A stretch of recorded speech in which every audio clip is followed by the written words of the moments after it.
Gênesis capítulo 13, versículo 14.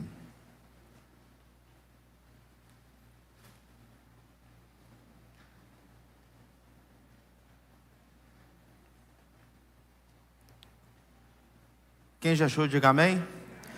Disse o Senhor a Abrão, depois que Ló se separou dele: ergue os olhos e olha desde onde estás para o norte, para o sul, para o oriente e para o ocidente, porque toda essa terra que vês, eu te darei a ti e a tua descendência para sempre. Louvado seja o nome do Senhor. Você pode se assentar, querido? Bem, essa passagem, talvez você já tenha lido ela algumas vezes, nos mostra o momento em que Abrão entende que caminhar junto com Ló não seria bom nem para ele e nem para Ló. A Bíblia diz que os pastores de Abrão começaram a brigar, a contender com os pastores de Ló.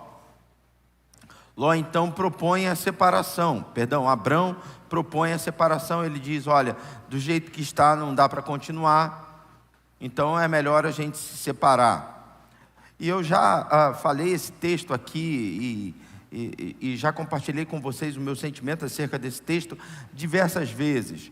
É admirável o posicionamento de Abrão diante do seu sobrinho, porque a promessa estava sobre a sua vida. O Senhor já havia falado para ele em Gênesis 12 de que faria dele o pai de uma grande nação.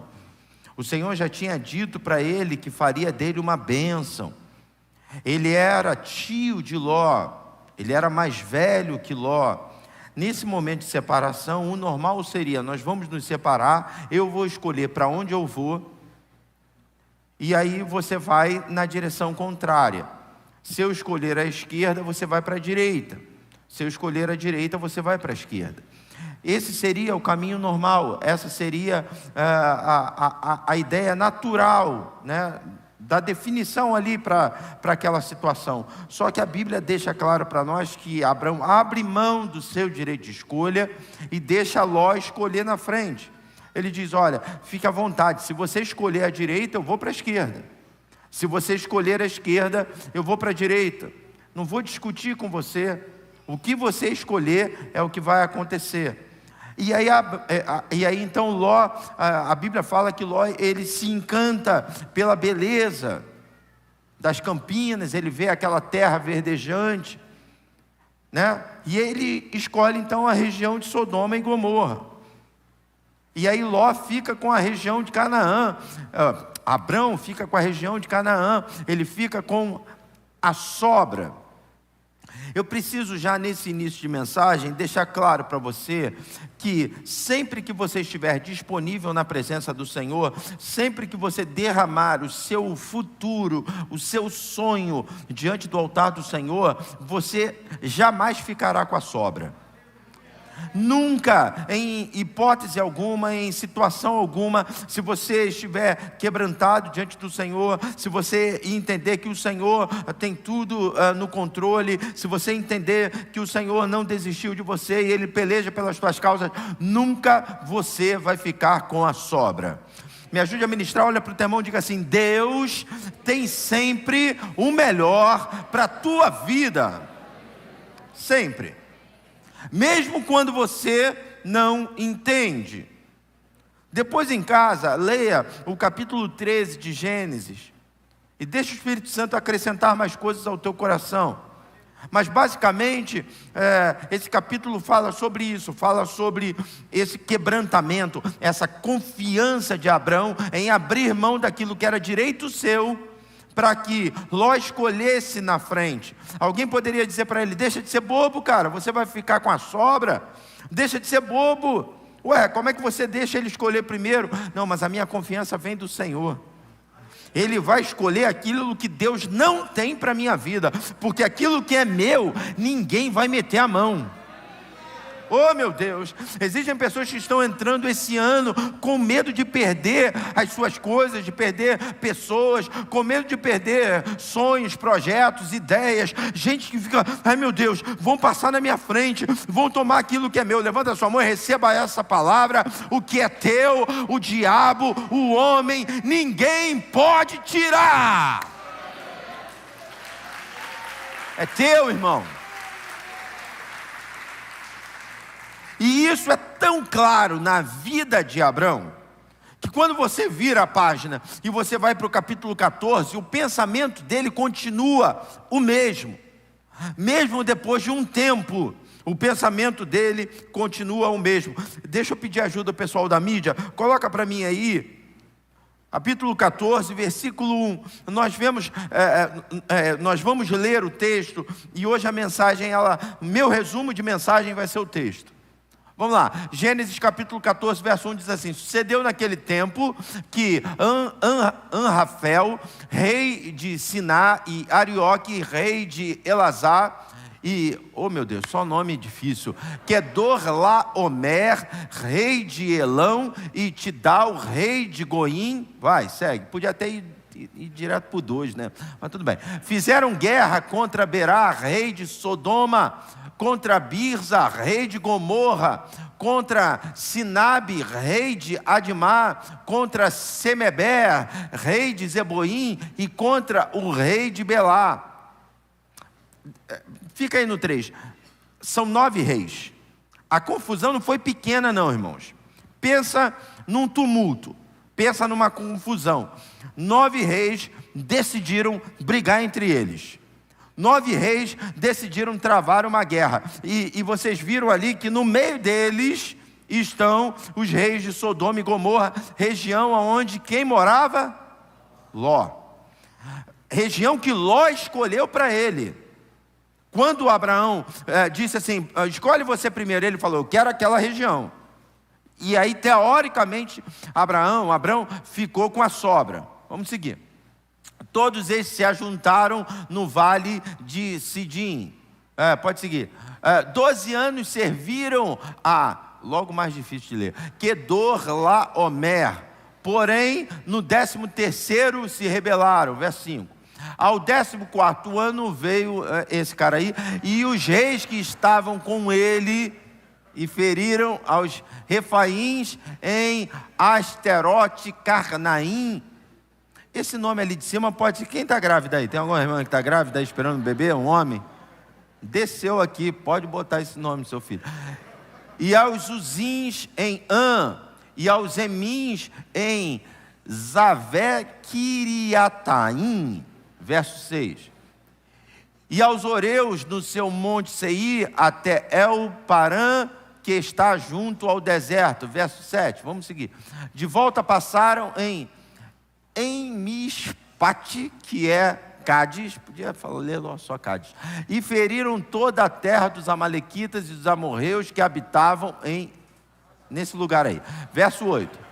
Então saíram os reis de Sodoma, de Gomorra, de Admá, de Zeboim e de Belá, esta é Zoá, e se ordenaram e levantaram batalha contra eles no vale de Sidim, contra esse rei de Elão, contra Tidal, contra esses reis todos, 4 reis contra 5, ou seja, 9 reis.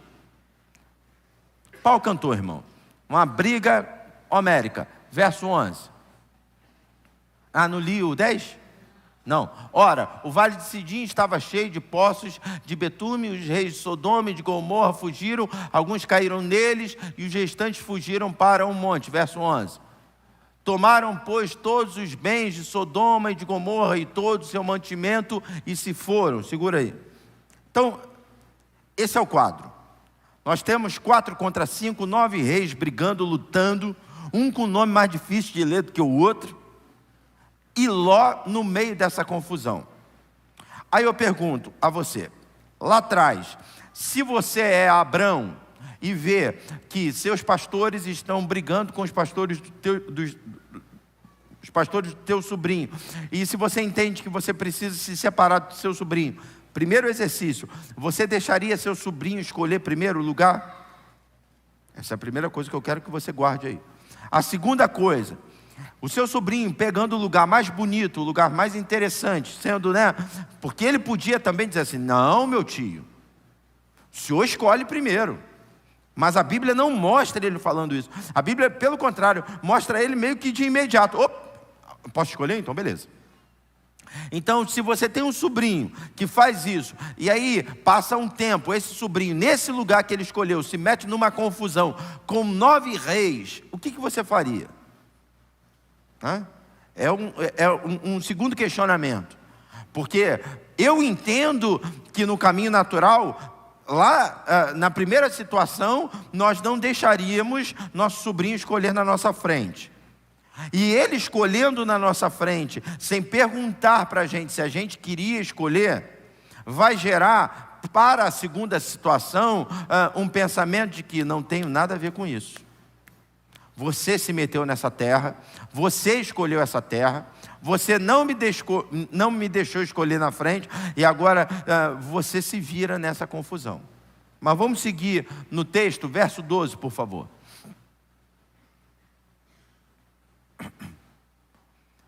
Apossaram-se também de Ló, filho do irmão de Abrão, que morava em Sodoma, e dos seus bens, e partiram. Verso 13. Porém veio um que escapara e o contou a Abrão, o hebreu. Este habitava junto dos carvalhais de Manre, o amorreu, irmão de Escol, de Ané, os quais eram aliados de Abrão. Então vamos lá. No meio dessa confusão, Ló foi levado cativo. E aí porém veio um que escapara. Alguém que escapou, foi correndo e contou para Abrão. E disse assim: o seu sobrinho foi preso. Levaram o seu sobrinho. Irmãos, meu sobrinho não deixou eu escolher. O meu sobrinho, quando eu disse que ele tinha que escolher na frente, ele não titubeou, ele foi e escolheu na frente. E ele escolheu a terra mais bonita. Agora, se ele está em perigo, o que eu posso fazer? Porque para quem estuda um pouco a Bíblia, de repente a resposta já está na ponta da língua. Vamos lá, Abrão era guerreiro, irmãos? A Bíblia mostra Abrão como um guerreiro? Não. A Bíblia não mostra Abrão como guerreiro. Então, o que eu vou fazer? Posso fazer nada. Quantas vezes a gente se omitiu? Quantas vezes a gente passou para outros? Situações que de repente, não é responsabilidade minha. E humanamente falando, quando você vai julgar, você percebe, não, realmente não é responsabilidade dele. Não. A gente fala muito isso, não tenho um filho desse tamanho. Não, agora já não dá mais. Como é que eu que vou resolver isso? Deixa que ele resolve. Segue aí, verso 14. Ouvindo Abrão que seu sobrinho estava preso, fez sair 318 homens dos mais capazes, nascidos em sua casa, e os perseguiu até Dan. Para quem não sabe, é por isso que tem a campanha dos 318 lá na Universal. Nada a ver, né? Só para você. O fato é que quando Abrão ele fica sabendo sobre Ló, ele cata 318 homens que nasceram na sua casa. Pastor, mas eles eram guerreiros. Irmãos, eles poderiam até ter algum tipo de habilidade, mas isso está longe de ser um exército. Isso está longe de ser um enfrentamento militar, de ser um destacamento militar, de ser uma mobilização militar. Está longe. Era o que Abrão tinha. E com o que ele tinha, ele decidiu defender o seu sobrinho. Com o que ele tinha, ele decidiu ir para a guerra. Com o que ele tinha, ele assumiu uma responsabilidade que, humanamente falando, ele tinha todo o direito de tirar das suas costas. Talvez essa não seja a palavra que você gostaria de ouvir nessa noite, mas o que o Espírito Santo ministrou ao meu coração é que esse ano é um ano de responsabilidade. Nós vamos conquistar para nós e para outros. Nós vamos ser uma bênção na vida de outras pessoas. Nós não seremos mesquinhos. Para Deuteronômio 28 se aplicar na nossa vida, o texto diz que nós não pediremos nada emprestado a ninguém, mas emprestaremos a muitos. Pastor, mas eu não tenho essa obrigação. Não é uma questão de obrigação, é uma questão de consciência espiritual. Eu tenho falado que esse ano vai ser o ano do serviço, e muita gente tem me procurado dizendo: pastor, ora por mim, porque eu quero saber qual é o meu ministério. A palavra ministério significa serviço. Aí eu volto para o jantar que fizemos aqui na segunda-feira, e você vê pessoas ali servindo. Irmãos, de repente no iniciozinho, né, houve um erro de comunicação. A churrasqueira que eu separei para o rapaz que foi fazer o churrasco, ela era menor do que ele imaginava. Então a carne não ficou pronta no tempo que a gente esperava. E quando então eu disse: ó, vamos servir e tal, tinha linguiça, tinha frango, mas a carne ainda não tinha. Aí alguém chegou no meu ouvido e falou: pastor, não tem carne? Eu falei: não, está na bênção. Começa servindo linguiça, começa servindo o frango, depois serve a carne. E diante de Deus eu pensei, sabe, queridos, isso aí é compreensível, está todo mundo na bênção, que não sei o que e tal. Mas depois eu soube que teve gente que falou assim: a carne não chegou aqui para mim não. Não, mas vai chegar, irmão, já está chegando. E aí depois chegou, e aí ela pegou: mas está dura. Está dura, tá, acha? Não, sabe? Pô, e aí eu estou falando do jantar de casais, mas isso se aplica, por exemplo, a quem é que casou e fez festa aí? Levanta a mão. Quando casou, fez festa. Pode ter certeza, saíram falando mal da festa. Pode ter sido a mais cara de todas. Tem sempre um cri-cri para falar: o salgadinho estava frio. Alguém para falar: não, porque eu não gostei daquele quindim. Não, porque aquele brigadeiro não sei o que, não sei o que lá. Tem sempre alguém para falar. E aí, se você vai deixando esse círculo vicioso tomar conta de você, daqui a pouco você diz assim: não faço mais nada. Eu, hein? Não vou fazer mais nada. A gente faz com amor, a gente faz com dedicação. E aí, eu não quero assustar ninguém, eu estou falando, é só porque é um exemplo que me vem à mente. De repente alguém está pensando assim: pastor, mas as pessoas reclamaram. Irmãos, o resto inteiro, e é isso que motiva a gente. Pastor, que bênção, muito obrigado, pastor. E tá, mas de repente meia reclamou. E aí eu só estou usando como exemplo, ok? Foi tudo uma bênção, graças a Deus. Ninguém está aqui, sabe, dizendo que não foi bom, não. Foi maravilhoso. Quem é que veio aqui? Levanta a mão. Foi bom ou não foi, irmãos? Maravilhoso, foi uma bênção. Mas é porque eu preciso buscar alguma coisa para te fazer entender a mensagem. Mas às vezes essa poderia gerar uma decepção, e essa decepção poderia me levar, inclusive, não vou fazer de novo não. Podia dizer assim: lembra que ia ser lá no Coco Bambu, R$150 por pessoa? Então vamos para lá, ué. Reclama lá, né? Sabe, esse sentimento de Abrão precisa ser o nosso sentimento. Nós precisamos entender que não dá para sair para a guerra contando com o reconhecimento daqueles que serão defendidos. Não dá para fazer a obra, para servir, contando com a gratidão daqueles que serão favorecidos. Não, a gente tem que fazer tudo pensando na recompensa que vem do céu, na recompensa que vem de Deus. Sabe por quê? Porque senão você não dura nem 2 meses no serviço. Você está projetando ter 1 ano de serviço, mas 2 passos você já para. Eu sempre cito, e eu amo esse texto, sabe, quando Davi está fugido de Saul, né, e se esconde numa caverna e tal, não sei o quê, ele fica sabendo que os filisteus cercam a cidade de Keila. E ele ora ao Senhor, e ele pergunta: Senhor, eu posso ir lá para defender essa cidade? E Deus permite ele ir, diz: pode ir lá, Davi, defende eles. E aí Davi pergunta para Deus: Senhor, mas eles vão me agradecer, eles vão reconhecer o meu serviço, ou eles vão me entregar para Saul? Porque Davi estava fugindo de Saul. Deus diz: não, eles não vão te agradecer, eles vão te entregar para Saul. Porque Deus não esconde nada de ninguém. E eu tenho essa mesma responsabilidade de não esconder nada de você. Se você acha que fazer o ministério vai ser só aplauso, reconhecimento, você está muito enganado. Deus disse: olha, eles não vão reconhecer e ainda vão te entregar para Saul. Davi podia: então meia volta vou ver. Mas ainda assim ele foi. Sabe por quê? Porque existia algo correndo na sua veia que levava ele a servir a Deus. E aqui eu vejo, sabe, um sentimento, um amor de Abrão, não só pelo seu sobrinho, né, mas pela sua família, pelos seus, pela obra do Senhor, o entendimento de que o reconhecimento vem de Deus, que ele cata 318 homens e ele diz: vamos embora, vamos para a peleja. Coloca aí para mim, versículo 14, por favor, vamos seguir aqui. Ele não olha para trás. Volta no 14, por favor, depois a gente lê o 15.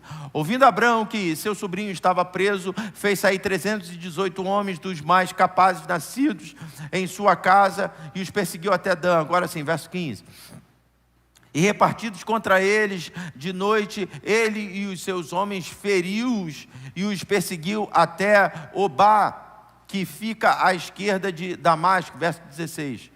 Trouxe de novo todos os bens e também a Ló, seu sobrinho, os bens dele e ainda as mulheres e o povo. Verso 17.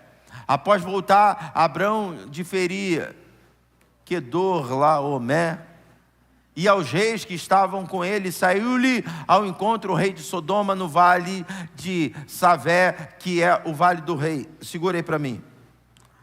Abrão não se deixou levar por um sentimento de justiça humana, mas amou o seu sobrinho e usou o que ele tinha.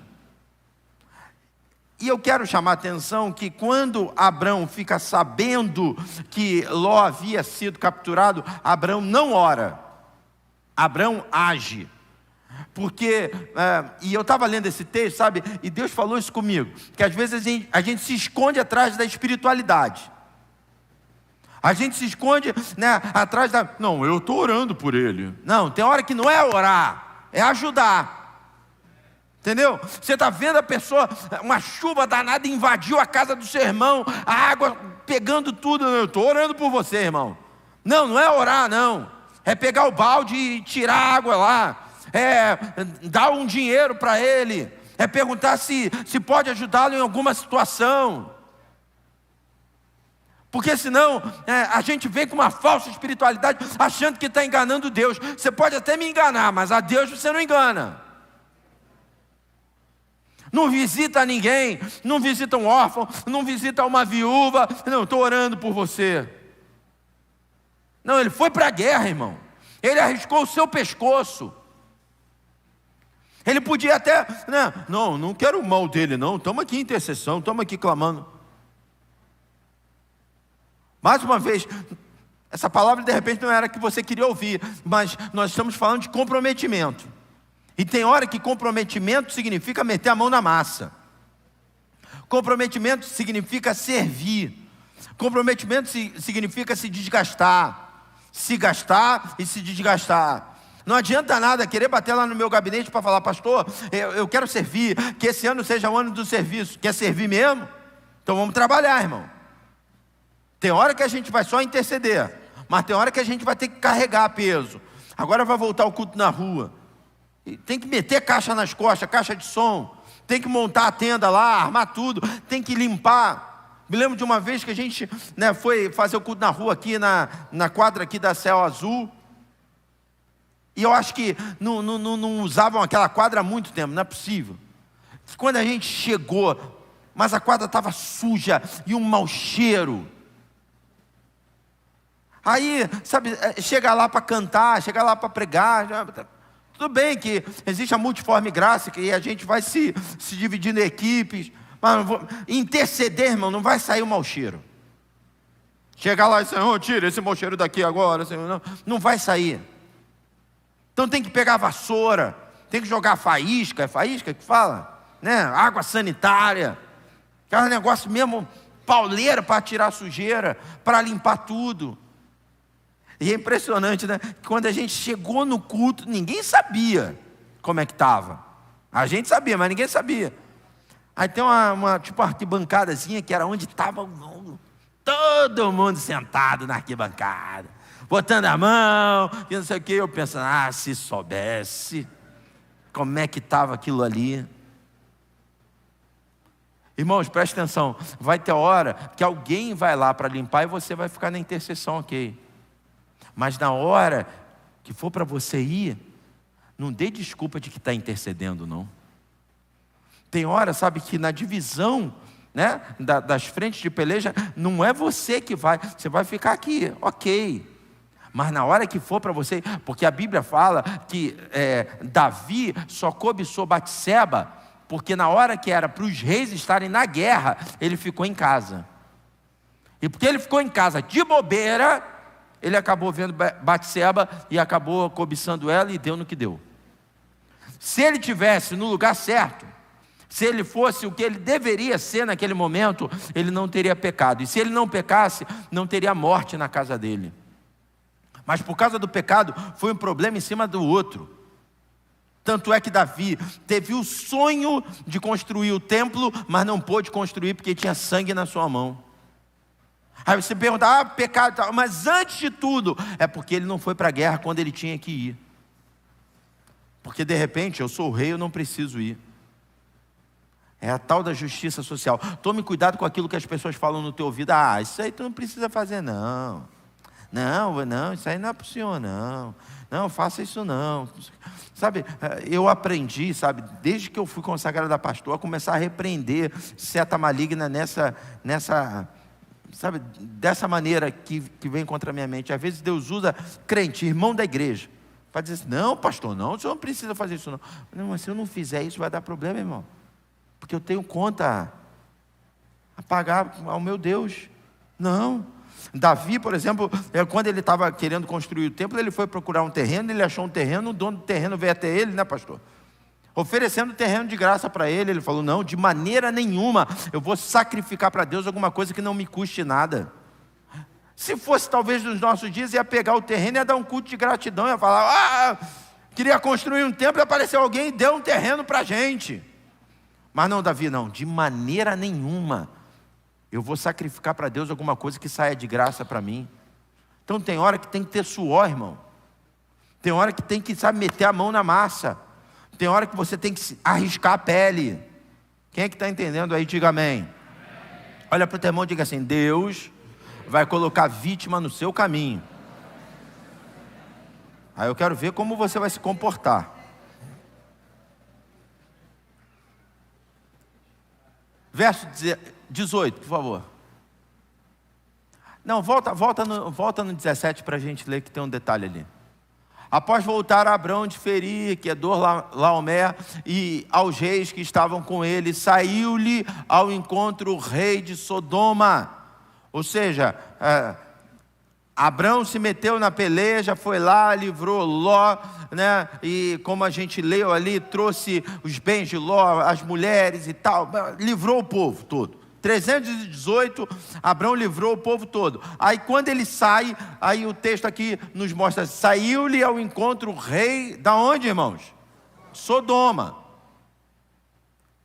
No vale de Savé, que é o vale do rei, verso 18. Guarda aí, que o rei de Sodoma foi ao encontro de Abrão. Melquisedeque, rei de Salém, e aí a primeira referência que a gente tem é Jerusalém. Só para os irmãos terem a noção, Salém já aponta para Jerusalém. Ele trouxe pão e vinho. Era sacerdote do Deus Altíssimo. Só sobre Melquisedeque que é essa referência. Sacerdote do Deus Altíssimo. Verso 19. Abençoou ele a Abrão e disse, bendito seja Abrão pelo Deus Altíssimo que possui os céus e a terra, e bendito seja o Deus Altíssimo que entregou os teus adversários nas tuas mãos, e de tudo lhe deu a Abrão o dízimo. Pastor, não entendi, vou te explicar. Quando Abrão volta da guerra, aparecem dois reis. O de Sodoma, que aparece e fica meio parado, não fala nada, não faz nada. E o de Salém, Melquisedeque. Melquisedeque apresenta para Abrão pão e vinho. E eu não posso nem me deter aos detalhes disso. Já preguei sobre Melquisedeque aqui na Nova Jerusalém. Mas pão e vinho é o símbolo do que, irmãos? Do sangue do corpo. Está apresentando Cristo ali para Abrão. É aliança. E aí ele dá pão e vinho. E diz a Bíblia que depois de receber isso, Abrão dá o dízimo para Melquisedeque de tudo. Texto está, e de tudo lhe deu Abrão o dízimo. É uma aliança, é uma tipologia do nosso relacionamento com Deus. Nós recebemos a Cristo e entregamos em louvor, em gratidão, adoração, o dízimo. E aí não é só dinheiro não que a gente está falando. A gente está falando de disponibilidade de tempo. A gente está falando de atenção. A gente está falando de culto. A gente separa um momento para estar na igreja. A gente separa um momento para sentar e ouvir o que Deus tem a falar ao nosso coração. Então nós vemos Abrão muito atento a essa oportunidade de se aliançar com Melquisedeque. Segue, verso 21. Então disse o rei de Sodoma a Abrão, depois da aliança que Abrão faz com Melquisedeque, o rei de Sodoma, que estava meio parado, então se aproxima. E aí ele diz assim, dá-me as pessoas e os bens ficarão contigo. Ou seja, o povo todo que Abrão salvou, o rei diz assim, você me entrega, agora os bens, tudo que você recuperou, de dinheiro, de ouro, de prata, seja do que for, fica com você. Verso 22. Mas Abrão lhe respondeu, levanto a mão ao Senhor, o Deus Altíssimo, o que possui os céus e a terra. Verso 23, olha isso, irmão. E juro que nada tomarei de tudo o que te pertence, nem um fio, nem uma correia de sandália, para que não digas, eu enriqueci a Abrão. Será que nesse ano, esse pode ser o nosso pensamento? De ser tão aliançado com a igreja, de ser tão aliançado com Deus, que quando alguém chega e dá uma proposta indecente para nós, dizendo assim, olha, te dou um carro zero, te dou uma casa de frente à praia, te dou um dinheiro por mês, desde que você minta, desde que você roube, desde que você esconda, será que você vai bater no peito e dizer, eu não quero nada que te pertence, nem um fio, nem uma correia de sandália, eu jamais quero ouvir da tua boca que você me enriqueceu, porque eu sei quem é o meu provedor é o Senhor, eu não estou à venda, eu sirvo ao Deus dono do ouro e da prata. Oh! Será que esse pode ser o teu pensamento nesse ano? É o desafio, irmão. É o desafio. Eu não sei se você entendeu, mas a mensagem de hoje está fazendo a gente olhar para uma outra direção. Sabe, porque a direção que o mundo quer que a gente olhe é a direção de se dar bem. Não, você não tem que deixar seu sobrinho escolher primeiro não, você escolhe na frente. Aí depois passa o tempo, sabe aquele teu sobrinho espertão que escolheu na tua frente? Ele está enrolado ali, que morra, tenho nada a ver com ele não. Mas aí você de novo vira a direção e você vai lá e salva ele.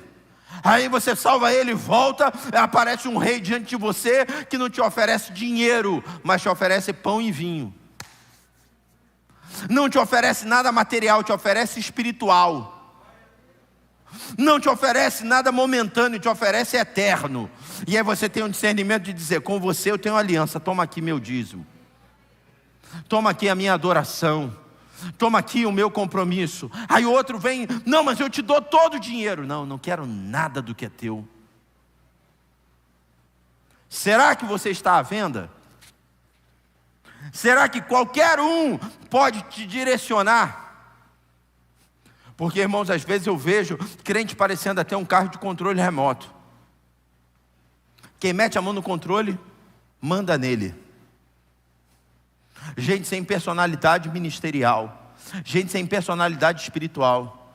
Gente que não sabe o que quer. Gente que não sabe a que veio. Gente que parece que está de passeio.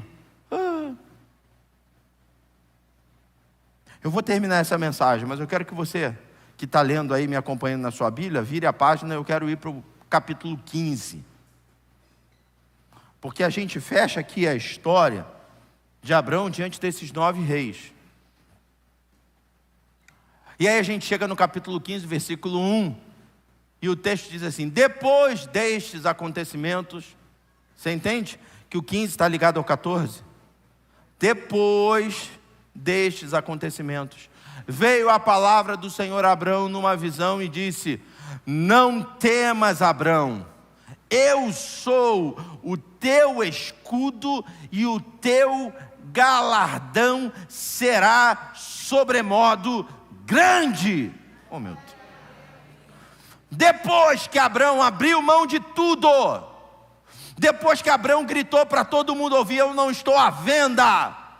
Depois que Abrão fez aquilo que era certo, mesmo todo mundo achando que ele estava sendo um bobo. Depois de Abrão ter feito aliança com o sacerdote do Deus Altíssimo, Deus aparece para ele e diz para ele assim: não tenha medo. Sabe por quê? Porque eu sou a tua defesa, eu sou o teu escudo e eu sou a tua recompensa, eu sou o teu galardão. Ou fala para o teu irmão, diga para ele: não vai te faltar nada. O Senhor é o meu pastor e nada me faltará.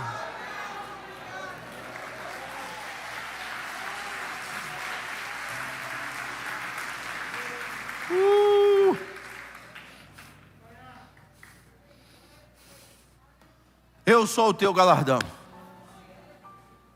eu sou o teu escudo. Coloca para mim o verso 5. Nós estamos em mais um capítulo em que Deus reforça a sua aliança com Abrão. Olha o que diz o verso 5. Então conduziu-o até fora e disse: olha para os céus, conta as estrelas, se é que o podes. E lhe disse: será assim a tua posteridade. Eu quero que você ministre para duas pessoas, diga assim: o que Deus vai fazer na tua vida, ninguém vai conseguir contar.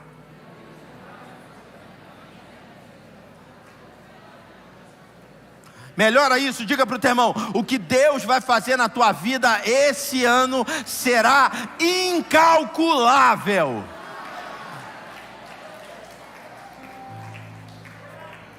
Alguém vai te perguntar assim: quanto você tem na conta? Você diz assim: olha para as estrelas.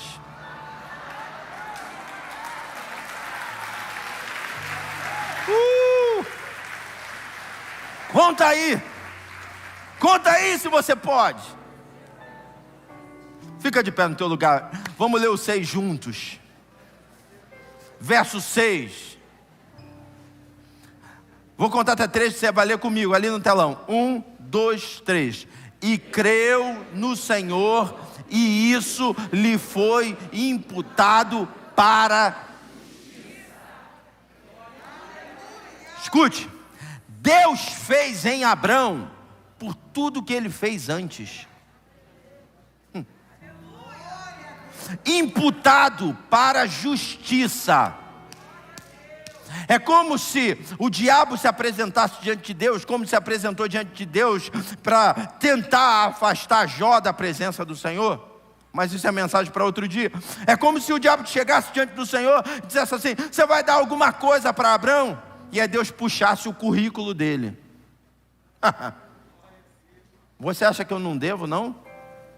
Você acha que ele não merece, não? Vamos para o currículo dele? Aqui, ó. Ele podia ficar com a melhor terra, deixou o sobrinho dele ficar. Depois o sobrinho dele foi capturado, ele não tinha nada a ver com isso, ele foi lá e livrou o sobrinho.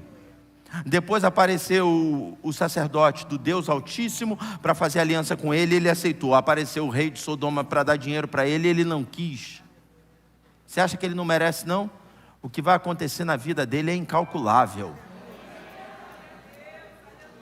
É a última palavra que você vai dar para o teu irmão hoje. Diga para ele assim: faça a tua parte, porque Deus vai fazer a parte dele.